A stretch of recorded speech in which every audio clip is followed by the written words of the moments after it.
అన్ని సైజుల వారికి బ్లౌజ్ యొక్క భుజాలు జారకుండా ఉండాలంటే, బాడీకి అద్దినట్టు కుదరాలంటే నెక్‌ను బేస్ చేసుకొని షోల్డర్ ఎంత పెట్టుకోవాలి, అలాగే చంక డౌన్ ఎంత పెట్టుకోవాలి, నెక్ ఎంత పెట్టాలి అని చెప్పేసి నేను ఫుల్ క్లారిటీతో ఒక లాంగ్ వీడియో చేశానండి. సో, ఆ లాంగ్ వీడియో వచ్చేసి నా ఛానల్ నేమ్ కింద అదే రాధా టైలర్స్ తెలుగు ఉంటది కదండీ! దాని కిందేమొచ్చి నేను రిలేటెడ్ వీడియోలో ఇస్తానండి.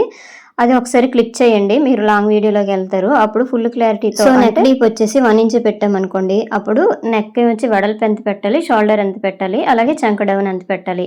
అలాగే 1, 2, 3, 4 అలాగే 10 ఇంచెస్ వరకు లేదంటే 11, 12 వరకు కూడా నేను చెప్పానండి.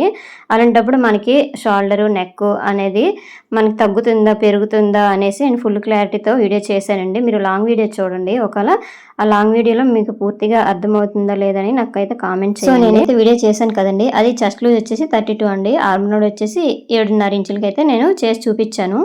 అలాగే మీరు ఒకవేళ కొలతలు మార్చేసి చేసినా సరే ఏ విధంగా చేయాలనేసి ఫుల్ క్లారిటీతో అయితే నేను వీడియో చేశానండి. ఆ వీడియో ఒకసారి చెక్ చేయండి. నా ఛానల్ నేమ్ కింద ఇస్తాను. సో, ఫుల్ క్లారిటీతో అయితే చేశానండి. ఈ ఒక్క వీడియో చూస్తే కొత్త వరకు అయితే బాగా అర్థమవుతుంది. అంటే నెక్, షోల్డర్, చంకదింపు ఎంత పెట్టాలని చెప్పేసి. సో, వీడియో ఏ విధంగా ఉందో కామెంట్ చేయండి. వీడియో నచ్చితే లైక్ చేయండి.